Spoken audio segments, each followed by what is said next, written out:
If you watch gymnastics and have watched the Olympics over the last 2 times, you have to have heard the name Simone Biles.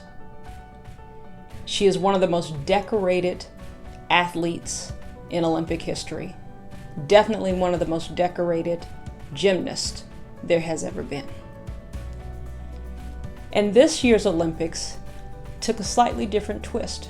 She came into this Olympics, as many have before who have been very successful, with a lot of pressure, a lot of weight on her shoulders. When you've won goals and multiple goals and you're very decorated, the expectations from people are high. And she came in, as many other athletes did, with a lot of pressure. And she made a huge decision during this 2020 Olympics. She decided that she was not going to compete in 3 out of the 4 events, which was shocking to the world. What? What do you mean you're not competing? And she said, I'm not competing, and I'm not quoting her, but in essence, I'm not competing because I'm dealing with some mental health issues. Now, you had a cohort of people who absolutely supported her, and then you had the other portion of people who only see people as commodities. And I applaud Simone Biles. I was as shocked as anybody with her decision. But she said something I thought that was really, really good. She said, we're not just athletes, we're people. And what do people have? People have feelings. We have mental health issues. Things happen. We are human.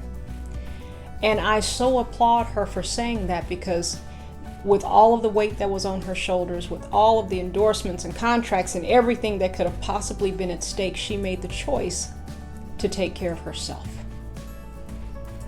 And that is something many of us, without even that level of spotlight, don't do. I made that mistake myself during the pandemic, and all of a sudden I crashed. Absolutely crashed and burned, which was shocking to me, because sometimes even I forget that I'm human. And so I hope that as you've watched her and even other athletes who have made a stance that says, you know what, mental health is really important. I hope that you've internalized that and taken what they've experienced and what they are doing, and recognizing that even for us, people who are not in the limelight, self-care is so important. And knowing when to stop and pause and get yourself together is key. So in the words of Simone Biles, we're not just athletes, we're people. We're not just workers, we're people. Let's keep that in mind. Let's take care of ourselves.